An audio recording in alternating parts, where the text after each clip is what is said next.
नमस्कार दोस्तों, स्वागत है आपका आज के इस मॉर्निंग अपडेट में। तो आज इस वीडियो में हम देखेंगे आज के ट्रेड सेटअप को और बाद में कुछ ऐसे स्टॉक्स जिनके ऊपर आज आप सबकी नज़र यहाँ पे बनी रहनी चाहिए।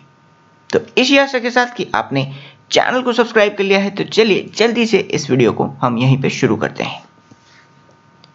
सबसे पहले अगर हम यूएस मार्केट को देखते हैं तो कल यहाँ पे डाउ जोन्स पहली बार यहाँ पे 31,000 के ऊपर हमें क्लोज होता हुआ दिखाई देता है और S&P 500 को हम 3,800 और नैस्डैक को हम यहाँ पे 13,000 के रिकॉर्ड लेवल्स पे यहाँ पे अपना क्लोजिंग देता हुआ देख पा रहे हैं। क्रूड ऑयल यहाँ पे अभी भी एक बुलिश मोमेंटम के चलते $54 के ऊपर ट्रेड कर रहा है, जबकि गोल्ड में कंसोलिडेशन यहाँ पे कंटिन्यू रहने की वजह से इसे $1,913 पे यहाँ पे ट्रेड होता हुआ देखा जा सकता है। इसके वजह से आज आपको एशियन मार्केट में एक जबरदस्त तेजी दिखाई दे सकती है, क्योंकि सिंगापुर बेस्ड SGX निफ्टी को हम 14,250 के ऊपर आज यहाँ पे ओपन होता हुआ देख पा रहे हैं और निफ्टी का जो फ्यूचर्स है उसे करंटली 14,280 के ऊपर यहाँ पे ट्रेड होता हुआ देखा जा सकता है। तो आज यहाँ पे निफ्टी आपको 14,250 के करीब यहाँ पे ओपन होता हुआ देखने को मिल सकती है। इसके बाद अगर ADR लेवल्स के ऊपर देखा जाए तो हमें ICICI बैंक, विप्रो, इन्फोसिस और डॉक्टर रेड्डी के केस में थोड़ी सी सेलिंग प्रेशर देखने को मिल जाता है, जबकि बाकी सब केसेस में हमें एक बुलिश मोमेंटम आज के ट्रेडिंग सेशन में यहाँ पे देखने को मिल सकता है। कैश मार्केट में अभी हम FIIs को फिर से एज ए नेट बायर के तौर पे देख पा रहे हैं, जबकि DIIs को यहाँ पे एज ए नेट सेलर के तौर पे प्रॉफिट बुक करते हुए हम देख सकते हैं। डेरिवेटिव्स में यहाँ पे ओवरऑल एक नेट फंड इनफ्लो को देखा जा सकता है। सिर्फ स्टॉक ऑप्शंस में अराउंड 153 करोड़ का नेट फंड आउटफ्लो हमें यहाँ पे देखने को मिल जाता है। तो अगर आप यहाँ पे अपने लिए एक मॉडल पोर्टफोलियो क्रिएट करना चाहें और मेरे पोटेंशियल मल्टी बैगर्स और स्विंग ट्रेड के बारे में जानना चाहते हैं, तो चैनल का जो मेंबरशिप प्लान है वो करंटली एक्टिव है, जिसे आप नीचे यहाँ पे इस टेलीग्राम लिंक पे जाके अवेल कर सकते हैं। ये एक एनुअल सब्सक्रिप्शन प्लान है, तो इससे आपको अपने पोर्टफोलियो को मैनेज करने में काफ़ी मदद मिल जाएगी। और आखिरकार अगर हम मार्केट आउटलुक को देखते हैं तो यहाँ पे मैक्सिमम ओपन इंटरेस्ट आपको कॉल साइड में 15,000 के ऊपर और पुट साइड में अराउंड 13,500 के स्ट्राइक पे यहाँ पे देखने को मिल जाएगा। करंटली यहाँ पे एक्टिव ऑप्शंस को 14,200 के ऊपर देखा जा सकता है, जबकि कॉल साइड में यहाँ पे 15,000 के स्ट्राइक पे अराउंड 26.5 लाख कॉल कॉन्ट्रैक्ट्स को हम यहाँ पे ऐड होता हुआ देख सकते हैं। तो आज हमारे लिए 14,200 का जो लेवल है ये एक इमीडिएट सपोर्ट की तरह यहाँ पे काम कर सकता है। और निफ्टी का जो पुट कॉल रेशियो है उसमें आज भी थोड़ी सी गिरावट देखी गई है, जिसकी वजह से आज ओपनिंग हमें शानदार काफ़ी ऊपर के लेवल्स पे यहाँ पे देखने को मिल सकता है।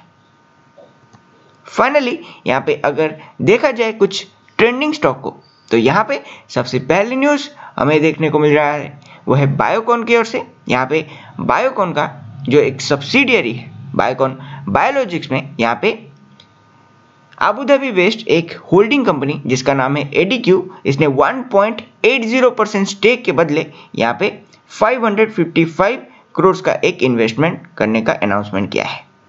इस डील के बाद बायोकॉन बायोलॉजिक्स का जो वैल्यूएशन है उसे $4.17 बिलियन पे यहाँ पे वैल्यू किया गया है। तो आज यहाँ पे बायोकॉन स्टॉक के ऊपर आप सबकी नज़र बनी रहनी चाहिए, क्योंकि इसमें आज एक बुलिश सेंटीमेंट हमें यहाँ पे देखने को मिल सकता है। अगली न्यूज़ है टाटा कंसल्टेंसी सर्विस की ओर से। यहाँ पे कंपनी का जो Q3 अर्निंग्स रिपोर्ट है वो आज यहाँ पे कंपनी मार्केट आवर्स के दौरान पब्लिश कर सकती है। अगला न्यूज़ है टाटा पावर की ओर से। यहाँ पे टाटा पावर ने Tata Power Southern Odisha Distribution Limited और Tata Power Western Odisha Distribution Limited में यहाँ पे 51% स्टेक के बदले 127.5 करोड़ और 255 करोड़ का एक इन्वेस्टमेंट यहाँ पे कंप्लीट किया हुआ है। इस एक्विजिशन के बाद टाटा पावर्स का जो कस्टमर बेस है उसमें हमें एक इंक्रीमेंट यहाँ पे देखने को मिल जाएगा, जिसके वजह से अगले क्वार्टर से आपको इसका जो क्वार्टरली रेवेन्यू है उसमें एक अपसाइड यहाँ पे दिखाई दे सकती है। अगला न्यूज़ है भारत रसायन की ओर से। यहाँ पे कंपनी के जो बोर्ड ऑफ डायरेक्टर्स हैं उन्होंने इसके बायबैक प्रोग्राम को जनवरी 12 को यहाँ पे कंसिडर करने का अपना एक प्रपोजल यहाँ पे अनाउंस किया हुआ है। तो अगर यहाँ पे ये बायबैक होती है तो आप इस बायबैक में यहाँ पे पार्टिसिपेट कर सकते हैं। ओएनजीसी की ओर से यहाँ पे अगला न्यूज़ हमें 1500 करोड़ का एक प्राइवेट प्लेसमेंट के बेसिस पे फंड रेज प्लान को हम देख सकते हैं। इसमें company around 15,000 unsecured non convertible debentures को मार्केट में 1500 करोड़ के वैल्यूएशन पे यहाँ पे अलॉट करने वाली है और इसका जो इंटरेस्ट रेट सेट किया गया है वो है 4.5% एनम की ओर से। और फाइनली जो आखिरी न्यूज़ है वो है आईडीएफसी फर्स्ट बैंक की ओर से। इसका जो रिटेल डिपॉजिट्स है उसमें हमें Q3 के दौरान यहाँ पे अराउंड 100% का एक इंक्रीमेंट यहाँ पे देखने को मिल जाता है। इसका जो रिटेल डिपॉजिट्स हैं का कैश रेशियो है उसमें हम एक सिग्निफिकेंट इम्प्रूवमेंट इस बार 31 दिसंबर के डेटा में यहाँ पे देख सकते हैं। और रिसेंटली बैंक ने अपना जो इंटरेस्ट रेट है जो कि सेविंग्स अकाउंट पे अप टू 1 लाख रुपये तक अराउंड 7% पे यहाँ पे सेट किया हुआ है, जिसकी वजह से यहाँ पे बैंक का जो रिटेल डिपॉजिट्स है उसमें अगले कुछ दिनों में हमें एक सिग्निफिकेंट इम्प्रूवमेंट यहाँ पे दिखाई दे सकती है।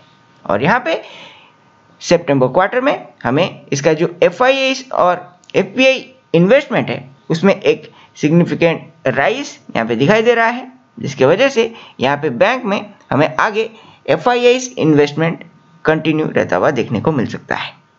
तो इसी के साथ हम इस वीडियो को यहीं पे एंड करते हैं। अगर वीडियो अच्छा लगे तो इसे जल्दी से लाइक कर दीजिए और अगर आपने कल के स्टॉक वॉच लिस्ट को नहीं देखा तो जल्दी से उस वॉच लिस्ट को जाके आप चेकआउट कर सकते हैं, क्योंकि वहाँ पे हमने ऐसे 4 स्टॉक्स के बारे में बात किया है जिन पे आपको आज इंट्राडे ट्रेड लेने में काफ़ी प्रॉफिट दिखाई दे सकता है।